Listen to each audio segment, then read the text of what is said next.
എൻ്റെ ഈശോയ്ക്ക് എന്നും മഹത്വം ഉണ്ടായിരിക്കട്ടെ. നമ്മൾ ബൈബിളിലെ പ്രാർത്ഥനാ വചനങ്ങളാണ് വീഡിയോകളിലൂടെ നോക്കിക്കൊണ്ടിരുന്നത്.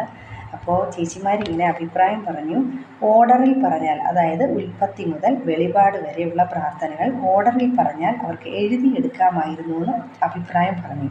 അതുകൊണ്ട് ഇന്ന് അങ്ങനെ ചെയ്യാമെന്ന് വിചാരിക്കുന്നു.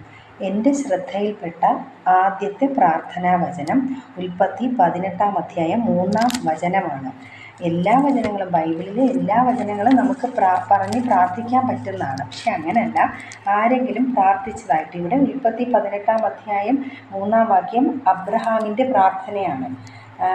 യജമാനനെ, അങ്ങ് എന്നിൽ സംപ്രീതനാണെങ്കിൽ അങ്ങയുടെ ദാസനെ കടന്നു പോകരുതേ എന്ന പ്രാർത്ഥനയാണ്.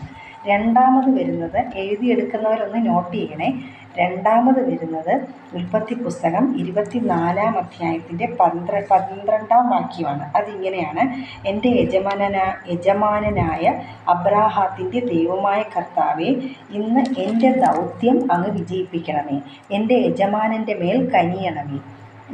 ഇത് ആണ് വരുന്നത്. ഇതിന് ഇടയ്ക്ക് വരുന്നുണ്ടെങ്കിൽ എൻ്റെ ശ്രദ്ധയിൽപ്പെട്ട ഇതാണ്. ആരെങ്കിലും വേറെ അറിയാമെങ്കിൽ കമൻറ്റ് ബോക്സിൽ ഒന്ന് ഇട്ടേക്കണേ.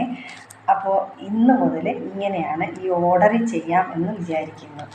അപ്പോൾ കർത്താവ് എൻ്റെ യജമാനൻ്റെ മേൽ കനിയണമേ എന്ന പ്രാർത്ഥനയാണ് നമുക്ക് ഈ വചനത്തിൽ തന്നിരിക്കുന്നത്. എൻ്റെ മേൽ കനിയണമേ, ആമേൻ.